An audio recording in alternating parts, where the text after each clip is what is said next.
नमस्कार. आज अश्विन शुद्ध प्रतिपदा. आज आपण नवरात्र उत्सव या सणाबद्दल पाहणार आहोत. मंडळी, भारतीय संस्कृती खूप मोठी आहे. विविध सण परंपरा यांनी ती भरलेली आहे. खरं तर या सर्व सणांमध्ये असणारा 9 दिवसांचा असा एक हा मोठा सण आहे. म्हणून तर याला नवरात्र असं म्हटलं जातं. या नवरात्रीचा शब्द जर फोडला तर त्याचा अर्थ असा होतो की 9 रात्रींचा समूह म्हणजे नवरात्र. एक दिवस म्हणजे नवरात्र नाही. 9 रात्री एकत्र आल्यानंतर जो सण तयार होतो त्याला नवरात्र असं म्हटलं जातं. याची सुरुवात होते घटस्थापनेनं. बघा, भारतीय संस्कृती किती मोठी आहे. नुकताच पावसाळा अंतिम टप्प्यात आलेला असतो आणि अशा वेळेला हा माणूस, माझा शेतकरी राजा, नवीन पिकं पेरण्याच्या अवस्थेमध्ये आलेला असतो. पहिलं पीक निघालेलं असतं, दुसरं पीक येऊ पाहत असतं आणि अशा वेळेला हा नवरात्रीचा उत्सव सुरू होतो. नवरात्रीचा उत्सव अश्विन शुद्ध प्रतिपदेला घटस्थापनेनं होतो. घटस्थापना म्हणजे काय तर घटस्थापना. घट म्हणजे घडा. तर पूर्वी मातीचा घडा, आता अलीकडच्या काळामध्ये तांब्याचा, पितळेचा, स्टीलचा आणि मातीचा अशा 4ही प्रकारच्या घड्यांचा वापर केला जातो. पण प्राचीन काळापासून चालत आलेली परंपरा म्हणजे मातीचा घडा. आपल्या भारतीय संस्कृतीमध्ये 12 बलुतेदार पद्धती आहे. या 12 बलुतेदार पद्धतीमध्ये विविध लोकांकडं विविध प्रकारची उपकरणं बनवण्याचा एक व्यवसाय होता आणि त्याप्रमाणे हा मातीचे घडे बनवण्याचं काम कुंभार करतो. मग या दिवशी हा मातीचा घडा आणायचा. गुरव समाजातल्या व्यक्तीकडून पत्रावळ्या विणण्याचं काम केलं जायचं. झाडांच्या पानांची पत्रावळी तयार केली जाते. नवीनच झाडांना पानं चांगली फुललेली असतात. त्याची पत्रावळी आणायची, एका ताटामध्ये किंवा एका परातीमध्ये ती पत्रावळी ठेवायची. शेतातून माती आणायची आणि ती माती जणू काही हे माती परीक्षण असतं. लक्षात ठेवा, घटस्थापना म्हणजे एक प्रकारे वैज्ञानिक दृष्टिकोनातून पाहिलं तर हे माती परीक्षण असतं. मग ही माती आणायची. ती माती आपल्याच शेतातली आणावी ही परंपरा आहे. पण आता सगळ्यांनाच शेती नसते, त्यामुळे काही ठिकाणी दुसऱ्याच्या शेतातूनही आणली जाते. मग ही माती आणायची, तिच्यामध्ये 7 प्रकारची धान्य मिसळायची आणि मग ती मिसळून एकजीव करून त्याच्यामध्ये पाणी शिंपडायचं. ते त्या पत्रावळीमध्ये ठेवायचं आणि त्याच्यामध्ये हा घडा ठेवायचा मातीचा. त्यामध्ये पाणी ओतायचं, त्याच्यावर खाऊच्या पानांचा गोलाकार असा आकार तयार करायचा, मध्ये नारळ ठेवायचा आणि पहिल्या दिवशी त्याला खाऊच्या पानांचीच माळ घातली जाते. आणि मग हे धान्य 9 दिवसामध्ये उगवत असतं. जे धान्य चांगलं उगवेल तेच धान्य त्या शेतामध्ये पेरावं हीच संकल्पना जणू काही घटस्थापना आपल्याला देत असते. बघा, आता घटस्थापना केली ही संकल्पना एका बाजूला झाली, पण दुसऱ्या बाजूला याला नवरात्राची सुरुवात असं म्हटलं जातं. पहिल्या दिवशी पानाची माळ, दुसऱ्या दिवसापासून झेंडूची फुलं, कारळ्याची फुलं अशा फुलांच्या माळा दररोज एक घातली जाते. या घटाला घातली जाते. खरं तर घटस्थापना केल्यानंतर बरोबर 9 दिवस घटस्थापना होते. 10व्या दिवशी दसरा येतो आणि मग दसरा साजरा करून हा नवरात्रीचा उत्सव संपतो. मग हे 9 दिवस 9 रात्री देवीची उपासना करण्याचे दिवस, म्हणजेच शक्तीची उपासना करण्याचे दिवस.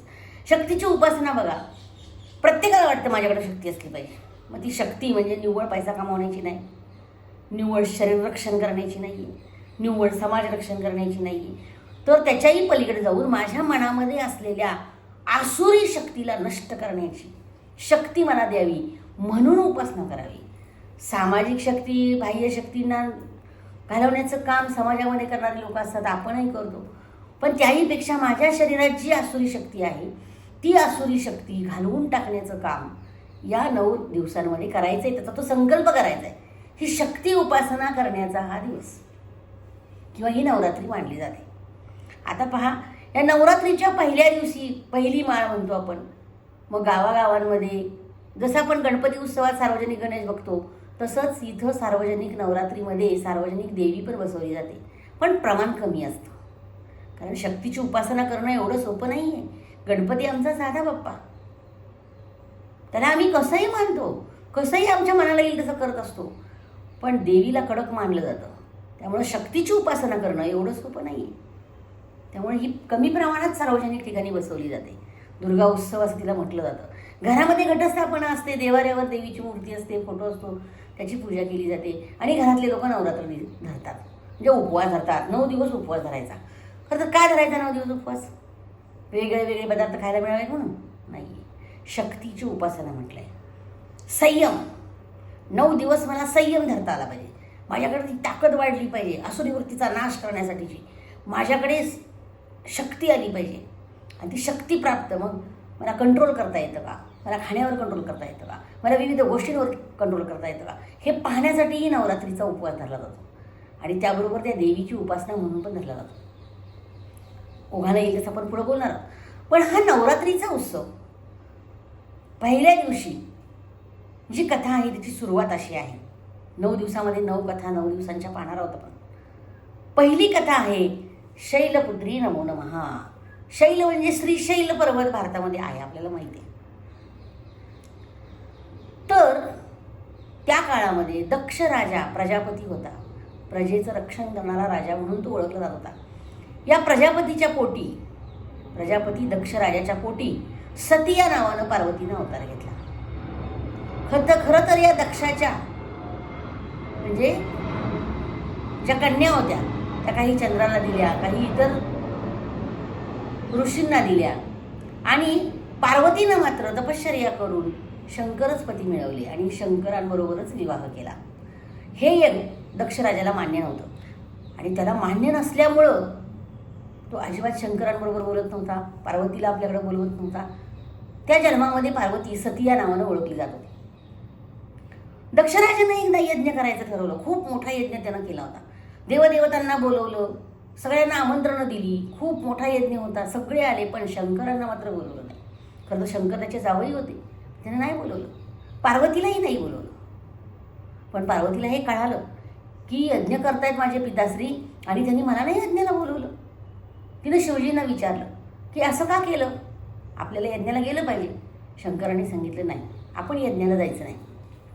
आपण काय यज्ञाला जायचं, आपल्याला आमंत्रण आहे का, नाही आलेलं. मग आमंत्रण नाही तर आपण यज्ञाला जायचं नाही. पण पार्वतीनं खूप आग्रह केला, स्वतःची इच्छा जबरदस्त प्रकट केली आणि मग नाईला जाणं शंकरांनी सांगितलं ठीक आहे तुला जायचं आहे ना, तुझा मी येणार नाही.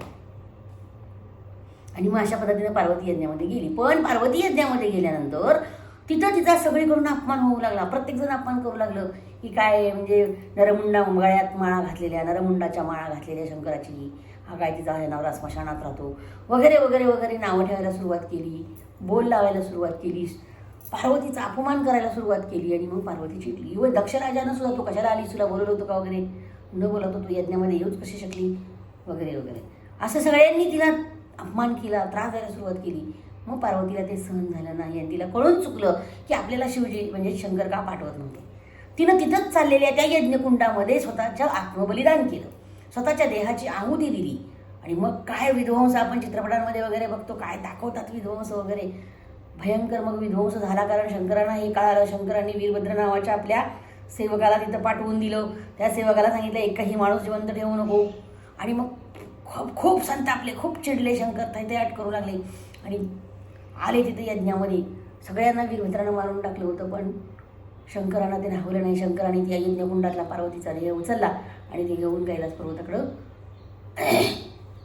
घेऊन गेले.